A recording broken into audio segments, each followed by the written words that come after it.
Hello, good afternoon, ma'am. Good afternoon, classmates. I am going to give you again my presentation for the basics of educational research for the topic review of the literature. This is your reporter, Lealyn M. Gumban, student of PhD in Extension Education. For the introduction, the goal of literature review is to bring together what is known to sociologists about your research topic in a way that sets up the need for your specific research. The outline for today's presentation is, first is, what is literature review?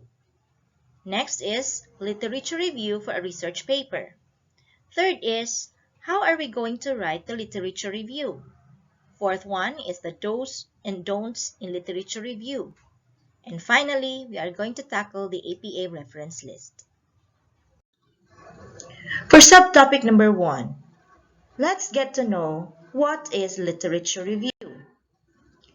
This is a systematic and comprehensive analysis of books, scholarly articles, and other sources relevant to a specific topic, providing a base of knowledge on the topic. It is designed to identify and critique the existing literature on a topic to justify your research by exposing gaps in the research. Another literature review description is, it is a comprehensive summary of previous research in a topic. The literature review surveys scholarly articles, books, and other sources relevant to the particular area of research. The review should enumerate, describe, summarize, objectively evaluate, and clarify this previous research. Another one is, the review of literature aims to describe the state of play in the area selected for study. That is, it should describe the point reached by the discipline of which the particular research study will form a part. An effective literature review is not merely a summary of research studies and their findings. Rather, it represents a distillation of the essential issues and interrelationships associated with the knowledge, arguments, and themes that have been explored in the area.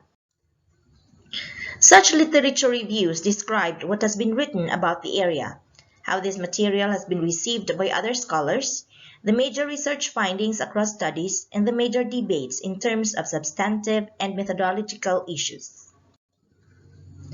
What are the purposes of a literature review? It provides a foundation of knowledge on the topic. It identifies areas of prior scholarship to prevent duplication and give credit to other researches. Identify inconsistencies, gaps in the research, conflicts in the previous studies, open questions left from other research. Another purpose is to provide foundation of knowledge on the topic. Identify areas of prior scholarship to prevent duplication and give credit to other researchers. Next is to identify need for additional research. We have to justify our research. Identify the relationship of works in context of its contribution to the topic and to the other works. And finally, place your own research within the context of existing literature, making a case for why further study is needed. There are various types of a literature review. We have introduction to a journal article. It could be a thesis dissertation. It could be a review article or a course assignment.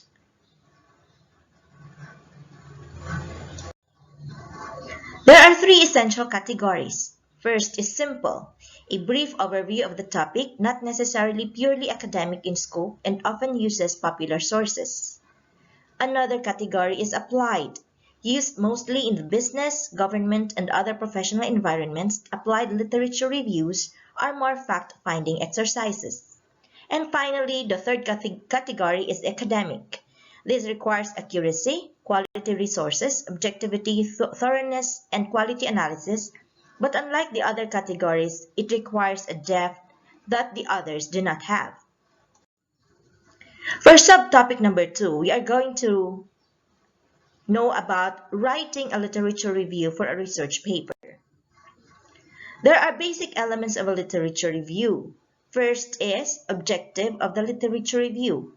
You have to clearly describe the purpose of the paper and state your objectives in completing the literature review. Second, Overview of the subject, issue, or theory under consideration. We have to give an overview of our research topic and what prompted it. Third element is the categorization of sources. We have to group our research either historic, chronologically, or thematically. Fourth element is the organization of subtopics. Subtopics should be grouped and presented in a logical order, starting with the most prominent or significant and moving to the least significant.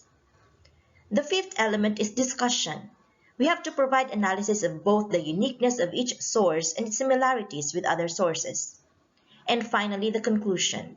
Summary of your analysis and evaluation of the reviewed works and how it is related to its parent discipline, scientific endeavor, or finally, profession. There are other elements in a literature review. This is taken from other resources. First is to explore existing information in the field of research. Next is to locate major formative works in the field, ascertain key researchers working on its topic, find main ideas, conclusions, and theories, establish similarities and differences, notice main methodologies and research techniques.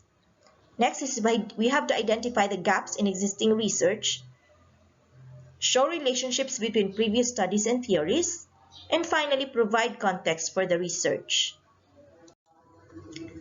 We are going to consider the inverse triangle if you want to have a very conclusive literature review. It helps to think of the organization of a good literature review as an inverse triangle. After first establishing the seminal theories and foundational research that inform your approach on topic, you then narrow your discussion to focus on the specific studies and methodologies that justify your research gap and design. It looks like this. On the upper portion, there is the theoretical foundation for the research. The second part is studies that are generally related in the broader history of topic of your field. Third one, studies that are similar to yours, similar topic, population, research design, and finally, you are going to present the research gap. Now, we will dig further. What is literature review? There are two basic parts to doing a literature review. One is to collect information on the topic, and the other is writing the literature review.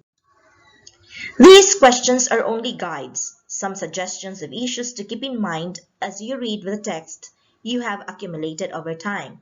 You will not need to address all of these questions in your literature review. However, these are just guides. First is we're going to answer what is the dependent variable or the topic of interest, how has it been conceptualized, and how has it been studied. The purpose now of the research is to test theoretically informed hypotheses or to explore relationships. An example of that is, why do some adolescents use drugs while others do not?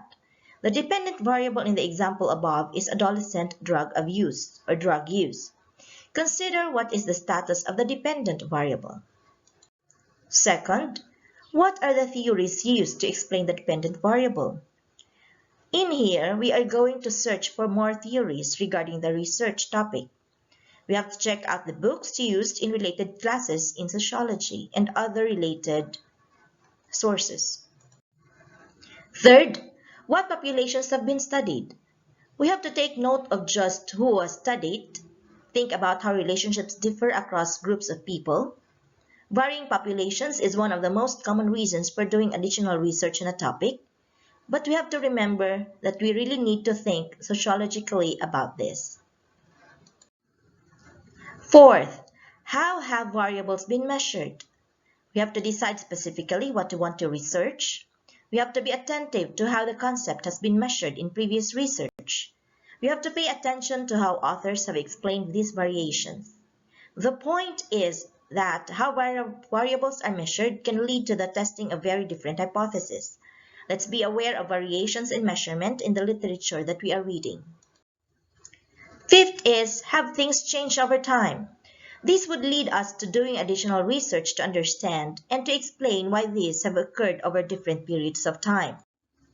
The sixth is, Could relationships found in previous research be spurious or vary depending on another or the control variable? We have to show a correlation between the two variables. We have to establish a long time ordering, control for variables suspected of explaining away observed correlations. We have to think about how theories would point you to control for certain variables such as gender, social class, ethnicity, and education. 7. What's new in your research? Notice the differences between what you intend to do and what has been done. Some of those differences may actually lead you to change your plans. Other differences are what make your research unique or different from the others. These variations make additions to the literature. The most challenging part will be when you try to theorize what difference it makes.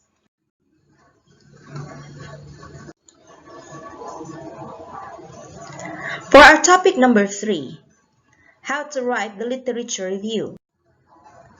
There are certain guidelines in writing the literature review. I'm going to present to you different styles in writing the literature review. For our first reference, it has given us this figure. First is to conduct a thorough literature survey before we start. Next is to ensure to present the research problem clearly. Next is to compare and contrast the different views in the sources. Next, the literature review should include the title, the abstract, the index, introduction, corpus, bibliography, and appendices. Next, we have to mention the paper's methodology, analysis, instruments, equipments used in the study. We have to remember to cite properly. We have to cite all of the resources or the sources that we have had.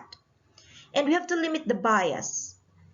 Next is to summarize the strengths and weaknesses of the study of the study that you are going to conduct. So these are the guidelines for writing a literature review. Another one is one of the sources that I've had has given the 7 steps to producing a literature review. First is identify your question. Second is to review discipline styles. Third is to search the literature. Fourth is to manage the different references. Fifth is to critically analyze and evaluate. Sixth is to synthesize. And seventh is to write the review. Now, how are we going to write the literature review? First is we have to describe the dependent variable. What is the incidence of it and what has been the major concern by sociologists in studying it? And why are you interested in studying? Second now is the description of the main sociological theories that addresses the topic. Summary of research done using one theory.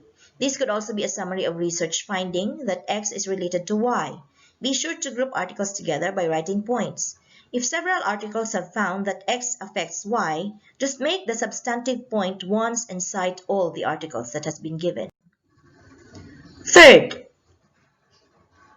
or the second part again, is the description of the main sociological theories that addresses the topic. For letter B, critics of that theory or set of relationships with a discussion of research that differs. C is the summary of research done using another theory or set of variables. D is the critics of that approach. The third part is the summary of what is known and the problem with it. So we have to identify the problem. Fourth is what your research will do to expand our knowledge or fill a gap in the literature. For our subtopic number 4, I'm going to discuss the do's and don'ts in literature review. First off, do read extensively in the area before deciding on an outline of the article. Read with the intent of determining what is well known and established, what has contradictory findings, what are the gaps in the literature, and what is needed for advancement in the area. This will allow you to tell a story, providing an integrated insight to the review. So we have to read extensively and we have to research extensively as well. We are also advised to read literatures that takes us back to the original research in the area. While the focus may be on more recent advances, our knowledge is always incomplete if we do not understand the origins of a line of research. The review should end with an overview of the main findings, and it must be linked with the main hypothesis or research question. We also need to flesh out our findings for us to position to summarize them in a review. Furthermore, a literature review needs to be unbiased and doesn't report any new or unique work, or else it's not publishable anymore. It offers you the chance to produce a really good article. The review will help to supply a theoretical framework which can be aligned with the research objectives and, of course, the questions that you are going to present. If you don't opt for a well-defined subject, you can end up dealing with a wide subject and lots of publications about it. The narrower the topic, the simpler it is going to be to limit the quantity of sources you want to read so as to find a great survey of the material. So at this point, we are going to narrow down our topics, our subject matter. And now let's have the don'ts. These are what we are going to watch out during the course of our literature review. First is the writing and stylistic issues. We should not be using emotional phrases. We should not give personal opinions in a literature review. Of course, that is a giveaway. We don't need to unwittingly plagiarize, or we do not have to plagiarize for us to have a good literature review. So, iiwasan talaga natin ang plagiarism. Using an author's first and last name inside the text is a big no-no. So, inserting also a long URL in the body of a study is a big no-no. So, we don't have to insert the long URLs. We don't have to use the author's first and last name in the texts so as not to prolong the paragraphs. The other things that we should be worried about are the issues with literature review structure and elements. Giving no background or definition section is not a good literature review. Bad organization and structure is not also a good review. We don't need to put up irrelevant content. So those not relevant in your studies, it should not be there. Not going over the methodology section of a review article. Do not make the review just a collection of sentences restating what experiments have been done and other findings, meaning there is no critical appraisal on the dependent variable. So therefore, when we do review of literatures, we have to make sure that the findings that were given or that we have reviewed should be substantial to your study. Of course, the other factors that we are going to consider are the credibility and the validity issues. First of which is the writing of a narrowly focused literature review, relying on direct quotations, using non-scholarly sources, and finally, citing only the supportive source. Therefore, we have to cite everything that is in our paper.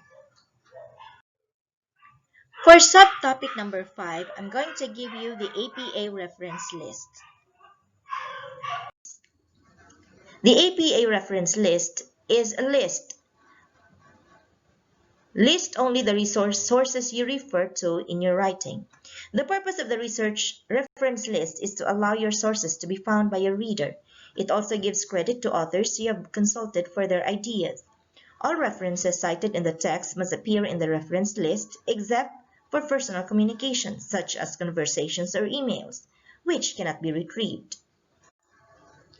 A bibliography is different from a reference list, as it lists all the sources used during your research and background reading, not just the ones you refer to in your writing. Here now is a comprehensive APA reference list for our guide and reference. For the indentation, hanging indent your reference, so we are going to use the space bar in 5 to 7 spaces for the second and subsequent lines of each reference. The space between references, in general, double space between references is advised. For the ampersand, use of 2 to 6 authors, use the and before the final author. One author or two publications. Order by year of publication, the earlier one first, same year publication for both. Add A and B after the year, inside the brackets. Include this in the in-text citation. Say for example, Baheti, J.R., 2001A. For the URLs, we have to remove the underlines from URLs so that any underscores can be seen. Another formatting guide is, say for example, we have same first author and different second author. We have to order alphabetically by second or subsequent authors. The uppercase letters or the capital letters. For journal title, use headline style. Example, capitalize all the words except articles and prepositions. For book article or article title, in a journal, magazine, or newspaper, use sentence style.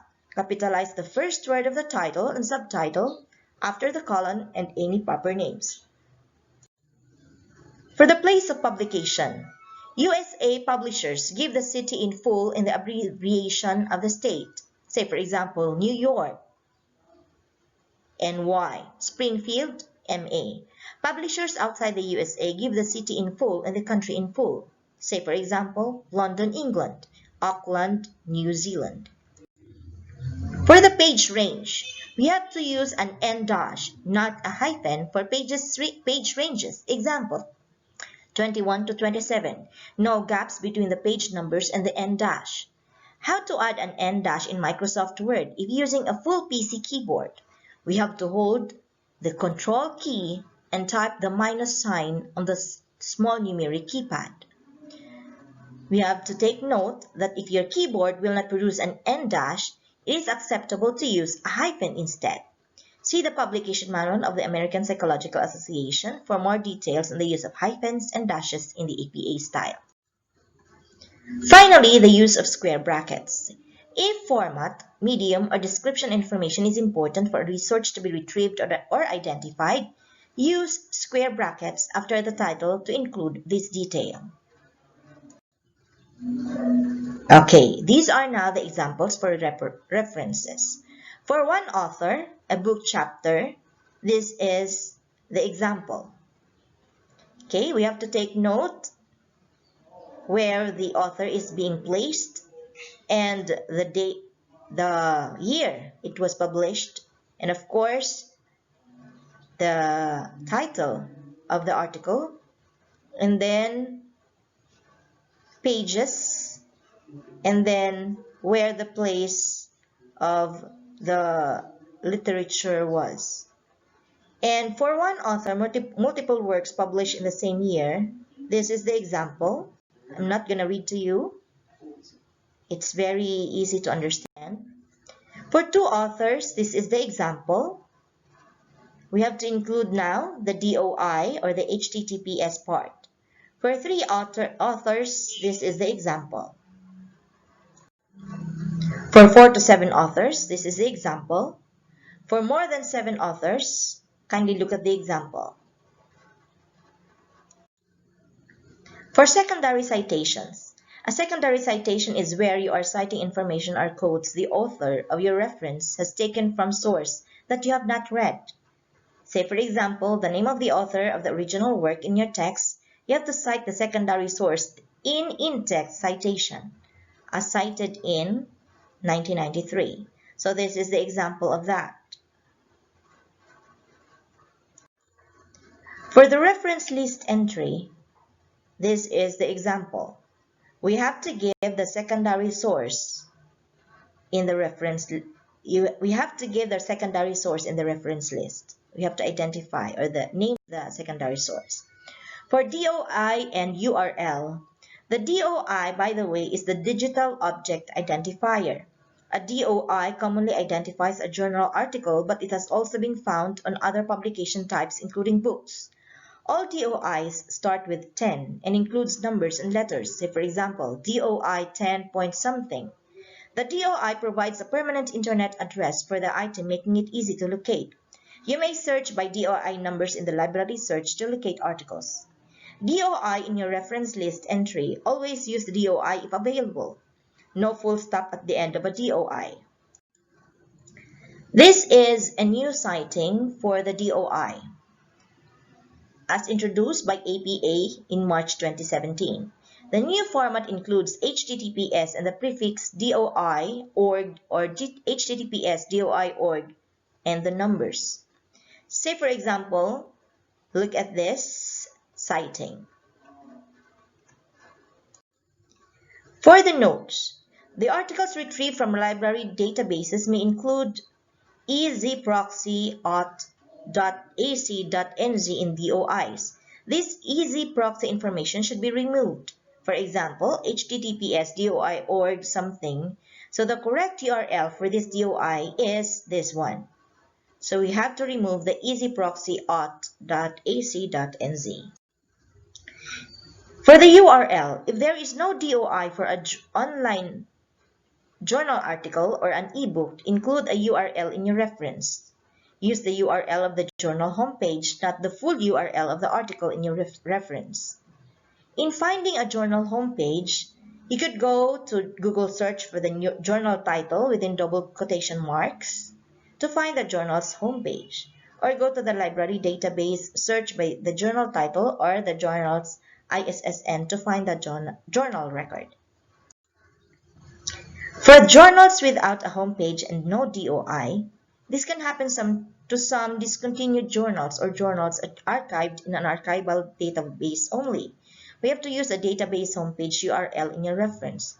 You have to see the example in the following section.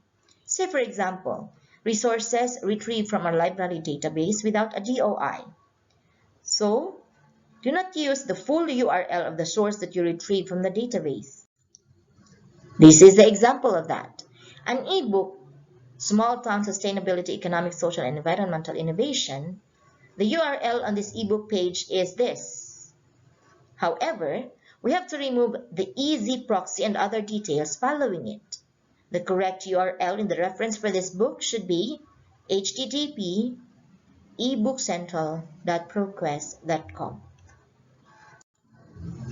Here are some examples of literature review, and I have already attached these ones to my report already.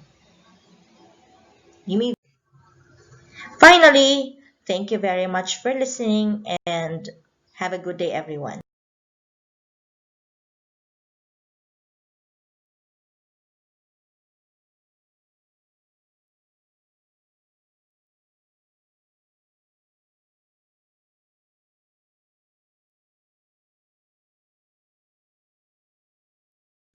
And for the credits, special mention for the presentation template by Slides Carnival and photographs by this Death to the Stock Photo. Thank you very much, everyone, and good afternoon.